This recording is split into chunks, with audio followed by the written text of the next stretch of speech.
Movie की starting में एक घर में पार्टी हो रही होती है जो कि एक कपल ने अपने दोस्तों को दी होती है। इनका नाम केल्विन और हेलन होता है। अचानक से केल्विन का दोस्त बोलता है कि टीवी पर हमारे प्रेसिडेंट रशिया को मुंह तोड़ जवाब दे रहे हैं। दूसरी तरफ हम एक फाइटर जेट को देखते हैं। इसका पायलट कहता है कि सर मेरे जेट में इशू आ गया है। टीवी देखकर केल्विन अपने दोस्तों को बोलता है कि यारो हालात को देखकर फिलहाल हमें ये पार्टी यहीं रोकनी होगी क्योंकि प्रेसिडेंट इमरजेंसी डिक्लेयर कर देता है। पायलट अपने हेड को बोलता है कि मैं मजीद इस जेट को हैंडल नहीं कर सकता और जेट से खुद को इजेक्ट कर लेता है। हेलन केल्विन को बोलती है कि मुझे बर्तन तो धोने दो, तो केल्विन बोलता है कि नहीं, इसका टाइम नहीं है, हमें जल्दी से शेल्टर के अंदर जाना होगा क्योंकि कभी भी धमाका हो सकता है। हम देखते हैं कि केल्विन ने बहुत ही बड़ा बॉम्ब शेल्टर बनाया होता है जहां दुनिया की तमाम तर चीजें मौजूद होती हैं जो कि कई सालों तक ही इस्तेमाल कर सकते हैं। और साथ ही हमें यह भी पता लगता है कि इसकी बीवी उम्मीद से होती है। जैसे ही केल्विन और हेलन इस शेल्टर में आते हैं तो वो बगैर पायलट वाला जेट इनके घर पे आकर गिरता है। केल्विन को लगता है कि न्यूक्लियर हमला हो गया है और धमाके की आवाज से शेल्टर का दरवाजा ऑटोमेटिक बंद हो जाता है 35 साल के लिए। हेलन बोलती है कि ये क्या हो गया। केल्विन बोलता है कि न्यूक्लियर की रेडिएशन 35 साल तक रहती है तो ये डोर 35 साल के लिए बंद हो गया है। ये जानकर हेलन बहुत ही ज्यादा नाराज हो जाती है क्योंकि ये नहीं चाहती कि ये 35 साल अपनी जिंदगी के इस शेल्टर के अंदर गुजारे।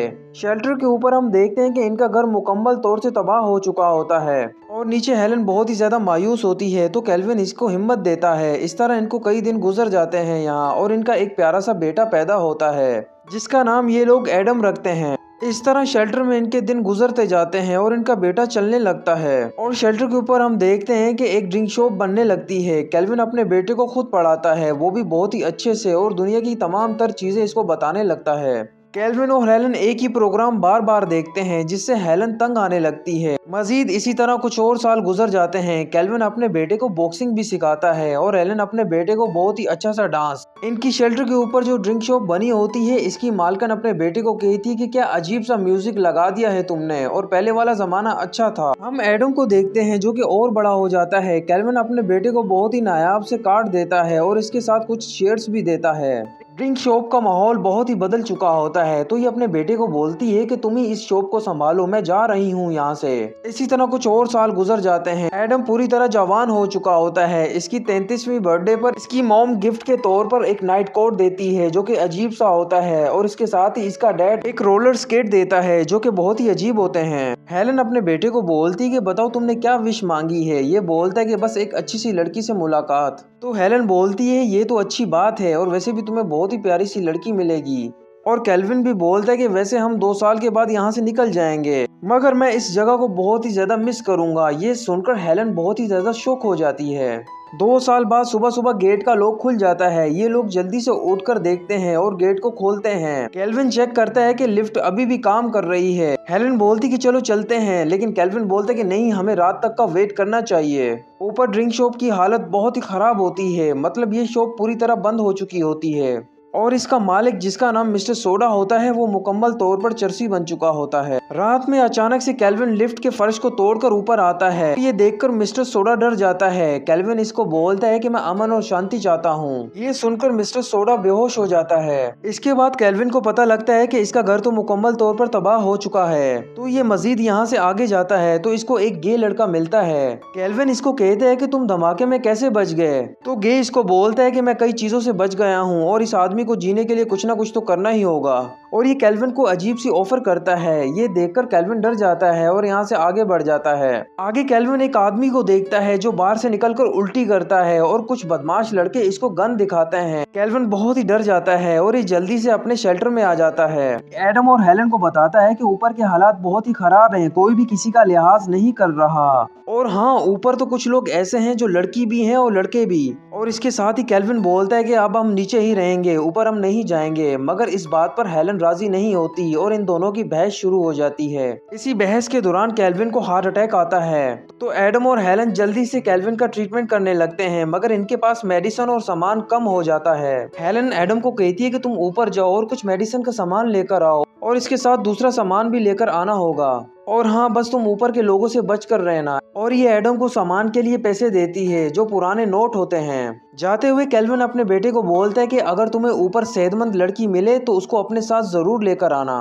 मिस्टर सोडा इबादत कर रहा होता है केल्विन को देखने के बाद से, तभी लिफ्ट से एडम ऊपर आता है तो ये इसको जीसस समझकर बोलता है कि आप वही है ना जो कल आए थे। तो एडम बोलता है कि नहीं, वो तो मेरे डैड थे। तो मिस्टर सोडा बोलता है कि मेरी जिंदगी बहुत खराब हो गई है। तो एडम बोलता है कि हाँ मुझे मालूम है और सब कुछ ठीक हो जाएगा, बस तुम मुझे बाहर जाने का रास्ता बताओ। तो मिस्टर सोडा बोलता है कि सामने वाले गेट से। और इसके साथ ही ये पूछता है कि आप वापस आएंगे ना। तो एडम बोलता है कि हाँ जरूर, मैं वापस जरूर आऊंगा। बाहर आकर एडम आसमान को पहली बार देखता है और शौक हो जाता है। सब बोलते हैं कि तुम क्या देख रहे हो। ये बोलता है कि वो आसमान। फिर ये काली औरत को देखकर बहुत ही ज्यादा खुश हो जाता है। नीचे केल्विन बोलता है कि मुझे यकीन है एडम सब कुछ ठीक कर देगा। बस में बैठकर एडम एक आदमी को बोलता है कि मैंने उस आदमी को ये नोट दिया मगर उसने ये नहीं लिया। वो बोलता है कि ये नोट बहुत ही पुराने हैं। जब बस चलती है तो एडम बहुत ही ज्यादा एक्साइटेड हो जाता है और कुछ ही देर में ये बस को रुकवाने का बोलता है। बस से उतरकर ये स्टोर में आ जाता है जहां ये बहुत सारा सामान लेने लगता है, मगर इसे मालूम होता है कि ये सामान के पैसे बहुत ही कम हैं क्योंकि 35 सालों में चीजें बहुत ही ज्यादा महंगी हो चुकी होती हैं। एडम अपने घर वापस जाने लगता है मगर ये अपने घर का एड्रेस भूल चुका होता है। तो ये कार्ड शॉप पर जाता है और अपने नायाब बेसबॉल कार्ड को सील करने लगता है। दुकानदार इसको इन सब कार्ड्स के $500 देने की ऑफर करता है और एडम इस बात पर राजी भी हो जाता है। मगर तभी एक लड़की बोलती है कि ये कार्ड तो बहुत ही ज्यादा कीमती हैं और इनमें से एक अकेले कार्ड की कीमत सिर्फ $6000 है। इस बात पर दुकानदार लड़की पर भड़क जाता है और कहता है कि मैंने तुम्हें काम से निकाल दिया। इस लड़की का नाम एव होता है। फिर एव बोलती है कि मैं घर जा रही हूँ। एडम बोलता है कि रुको, मैं भी अपना घर भूल गया हूँ, मेरी मदद करो। और वैसे तुमने अपनी नौकरी खो दी मेरी वजह से। तो एव बोलती है कि वैसे भी मैं उस खड़ूस के पास काम नहीं करना चाहती थी और मुझे गेस करने दो। मुझे लगता है कि तुम पहली बार यहाँ आए हो और तुम हॉलीवुड में रह रहे हो और तुमने सोचा कि यहाँ आकर बेवकूफ़ों की तरह मैं इधर उधर भटकूंगा तो मजा आएगा, क्यों ऐसा ही है ना। तो एडम बगैर सोचे समझे हाँ हाँ बोलता है और इसके साथ ही कहती है कि फिलहाल तुम हॉलीडे में रुके हो ना। तो इस बात पर भी एडम हाँ हाँ कहता है। तो एव बोलती है कि मैं तुम्हें रास्ता बताने में मदद कर सकती हूँ, मगर एडम बोलता है कि क्या तुम मुझे अपनी कार से वहां तक छोड़ सकती हो, मेरे होटल तक। ये सुनकर एव बोलती कि नॉर्दर्न अमेरिका का पहला रूल है कि किसी भी अजनबी को कार में लिफ्ट ना दो, और ये भागने लगती है। तो एडम इसके पीछे भागकर बोलता है कि तुम मुझे होटल तक छोड़ दो, इसके बदले मैं तुम्हें एक कार्ड दूंगा। ये सुनकर एव मान जाती है और साथ ही कहती है कि बस लिफ्ट ही चाहिए है ना, कहीं तुम्हारा बिस्तर तो नहीं गर्म करना। तो एडम बोलता है कि क्या। फिर ये जल्दी से इसको होटल पे ड्रॉप करके चले जाती है। एडम यहाँ भी अपने नायाब कार्ड का इस्तेमाल करके रूम ले लेता है। एडम जब अपने रूम में आकर विंडो को देखता है तो ये डर जाता है क्योंकि ये जमीन से कई 100 फुट ऊपर होता है। अगले दिन एव इसको मिलने के लिए आती है। एडम इसको देखकर बहुत ही ज्यादा खुश हो जाता है। एव इसको बोलती है कि लिफ्ट के लिए सिर्फ मैं इतना महंगा कार्ड नहीं ले सकती, ये लो तुम्हारा कार्ड, और यहाँ से जाने लगती है। तो एडम इसको बोलता है कि रुको तो सही, मेरी एक सेकंड बात तो सुनो। तो एव इसको उल्टा बोलती है कि मुझे मालूम है कि तुम मुझे पसंद करते हो और मुझे ये भी मालूम है कि बहुत से लड़के मुझे पसंद करते हैं और किसी को मेरी टांगे पसंद है, किसी को बाल, किसी को नाक और किसी को हाथ। मगर एडम इसको बोलता है कि मुझे तुम्हारी आंखें बहुत ही पसंद हैं। तो एव बोलती कि अच्छा चलो ठीक है, मैं चलती हूँ क्योंकि मुझे अपने लिए एक नई नौकरी ढूंढनी है। तो एडम इसको बोलता है कि तुम मेरे लिए काम करो ना, मेरे साथ मिलकर ये कार्ड सेल करो और बहुत सारा खाने पीने का सामान जमा करने में भी मदद करो। तो एव बोलती कि ठीक है, मगर मेरी मदद तुम्हें कितने दिन के लिए चाहिए। तो ये बोलता है कि 2 हफ्ते के लिए। एव बोलती है कि मुझे $1000 चाहिए होगा एक हफ्ते का। तो एडम जल्दी से मान जाता है। हम देखते हैं कि एडम बहुत सारी चीजें खरीद लेता है जो इसकी मॉम ने इसको बोली होती हैं, सिर्फ उन बेसबॉल कार्ड्स के जरिए। फिर एडम बोलता है कि एव शुक्रिया तुम्हारा, अगर तुम साथ ना होती तो पता नहीं ये सब कुछ मैं कैसे कर पाता। और दोबारा से एडम इसको बोलता है कि क्या तुम मेरी बीवी बन सकती हो। तो एव इसको बोलती है कि तुम शादी क्यों कर रहे हो, अकेले रहने में भी बहुत ज्यादा मजा है और मेरे सारे दोस्त और मेरा भाई भी अकेला रहता है क्योंकि मेरे भाई की तलाक हो चुकी है। और वैसे तुम्हें कैसी बीवी चाहिए, ये कहते कि जो म्यूटेंट ना हो और वो भी 2 हफ्तों में। तो एव बोलती कि 2 हफ्तों में मैं तुम्हें बीवी नहीं दिला सकती, हाँ अलबत्ता मैं तुम्हें जेफ जरूर दिला सकती हूँ। एव एडम को घर ले आती है जहाँ एव का एक्स अपना सामान लेकर जा रहा होता है। तो एव बोलती कि तुम ये क्या कर रहे हो मेरे घर पे। ये कहता है कि मेरा जरूरी सामान था, वो मैं वापस लेकर जा रहा हूँ। इसके जाने के बाद एडम बोलता है कि ये कौन था। एव बोलती कि मेरा एक्स था और हाँ अब भी मेरे दिल में उसके लिए कुछ कुछ होता है। इसके बाद हम एव के भाई को देखते हैं, इसका नाम ट्रॉय ट्रॉय होता है और ये एक गे होता है। ये एडम को कहता है कि मैंने सुशी बनाई है, मुझे बहुत पसंद है। तो एडम इसको बोलता है कि मुझे लूसी बहुत पसंद है। तो ट्रॉय बोलते है कि अच्छा तुम उस कॉमेडी शो की बात कर रहे हो। फिर एडम ट्रॉय से पूछता है कि तुम क्या काम करते हो। तो ट्रॉय इसको बताता है कि ये वेबसाइट्स बनाता है। फिर ट्रॉय इससे पूछता है कि तुम कहाँ रहते हो। एडम बोलता है कि वो जगह बहुत ही छोटी है, शायद ही उस जगह का नाम कोई जानता हो। तो ट्रॉय एकदम से कहता है मतलब तुम अलास्का से हो। तो एडम बोलता है कि हाँ कह सकते हो। दूसरी तरफ रात के टाइम हेलन चुपके से लिफ्ट के जरिए से ऊपर जाती है। मिस्टर सोडा हेलन को देखकर बोलता है कि आप कौन हो। हेलन बोलती है कि मैं माँ हूँ। तो मिस्टर सोडा और इसके साथी बार बार बोलते हैं माँ आ गई, माँ आ गई।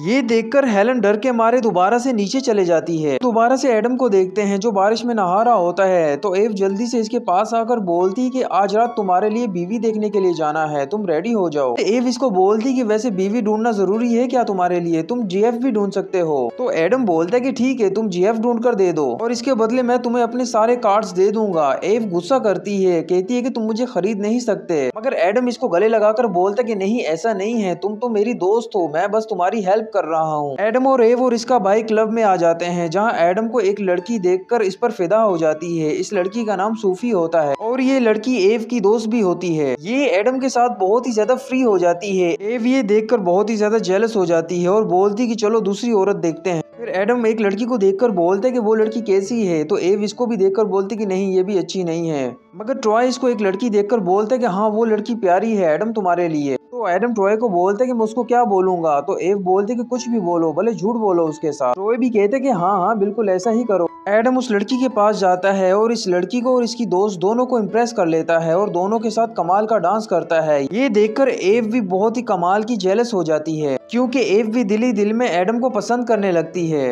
डांस के बाद एव एडम को बोलती है कि तुम अलास्का से नहीं हो क्योंकि वहाँ पर ऐसा डांस कोई भी नहीं कर सकता। इसी दौरान यहाँ एव का एक्स आ जाता है और ये एव को ड्रिंक के लिए पूछता है। तो एव जल्दी से हाँ कर देती है और इसके साथ ड्रिंक करने लगती है। मगर एडम पीछे से आकर इसको बोलता है कि एव तुम्हारे एक्स के इरादे ठीक नहीं है, तुम यहाँ से चलो। तो एव का एक्स एडम को मारने लगता है मगर एडम इसको अच्छे से सबक सिखाता है। ये देखकर एव इसको बोलती कि तुम ट्रॉय को काम पर रख लो, मैं जा रही हूँ तुम्हें छोड़कर। घर आकर एव ट्रॉय को बोलती कि तुमने उसे होटल छोड़ दिया क्या। तो ट्रॉय बोलता कि नहीं वो तो मेरे साथ नहीं गया था और मैं जा रहा हूँ सोने। तो एव बोलती कि सोने। तो ट्रॉय बोलता है हाँ मैं वो नहीं जिसको उससे प्यार हो गया है। एव बोलती कि क्या मतलब है तुम्हारा, मुझे उससे प्यार नहीं हुआ और वैसे भी 4 दिन पहले ही तो हम मिले हैं, ऐसे कैसे किसी को इतनी जल्दी प्यार हो जाता है। ट्रॉय बोलता है कि हाँ हो सकता है और साथ ही ट्रॉय इसको बताता है कि वो उन दोनों लड़कियों के साथ नहीं गया। ये सुनकर एव खुश होती है। फिर ट्रॉय बोलता है कि वो सोफी के साथ गया था और इस बात पर एव को बहुत ही ज्यादा गुस्सा आता है। ये सोफी के घर जाने लगती है मगर एडम पीछे से आकर इसको डरा देता है जिससे एव की टांग पर चोट लग जाती है।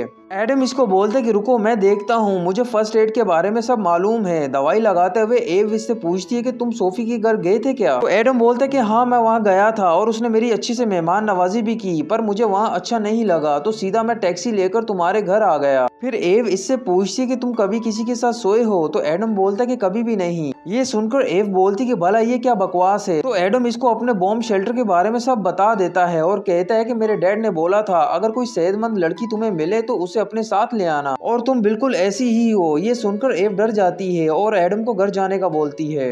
इसके बाद एडम ट्रॉय के साथ अपने घर को ढूंढने लगता है। ये ट्रॉय को बोलता है कि पीछे 18+ स्टोर के पास रोको और इसी स्टोर के साथ इसको वही ड्रिंक शॉप मिल जाती है जहां मिस्टर सोडा और इसके साथी होते हैं। ये लोग जीसस को बुला रहे होते हैं। एकदम से यहाँ एडम आकर चले जाता है तो ये एडम को देखकर बेहोश हो जाते हैं। एडम दोबारा से एव के पास आ जाता है जहाँ एव ने पागल खाने से कुछ बंदे बुलाए होते हैं क्योंकि इसे लगता है कि एडम पागल है। ये एडम को कहते कि आपको हमारे साथ आना होगा। तो एडम कहता है कि मैं अपना घर भूल गया था और आज ही मुझे मेरा घर मिला है, मुझे जाने दें। मगर डॉक्टर इसको बोलती कि हाँ लेकिन उससे पहले तुम्हें हमारे साथ चलना होगा, कुछ बातचीत करनी है। ट्रॉय एडम को बाय बाय करता है और एव को मायूसी से देखता है। तो एव बोलती कि भला तुम मुझे ऐसे क्यों देख रहे हो, उसी ने तो मुझे बोला कि वो मुझे जमीन के नीचे लेकर जाना चाहता है जहां वो रहता है, मुझे ये अजीब लगा। मगर अचानक से हम देखते हैं कि एडम डॉक्टर्स को चकमा देखकर भागने लगता है। डॉक्टर पुलिस की मदद लेती है। एव इसको ऐसा करने से रोकती है और बोलती है कि मुझे ऐसा लग रहा है कि एडम सच बोल रहा है, मैं बस डर गई थी। एडम भागते हुए एव को अपने होटल की चाबी दे देता है और बोलता है कि ये लो मेरे सारे बेसबॉल कार्ड्स ले लेना फिर ये इन्हीं नफ्सियाती डॉक्टर की गाड़ी को उठाकर यहाँ से भाग जाता है और सीधा अपने माँ बाप के पास आ जाता है। और एडम बोलता है कि ये मिस्टर सोडा है, तो इसका डैड बोलता है कि हाँ हम पहले मिल चुके हैं। तो दोबारा से एडम बोलता है कि मैंने सारे सामान का बंदोबस्त कर लिया है और इनके साथी हमारी मदद करेंगे सामान को शेल्टर में लाने के लिए। एव और ट्रॉय एडम के होटल वाले रूम में जाकर इसका सामान उठाते हैं।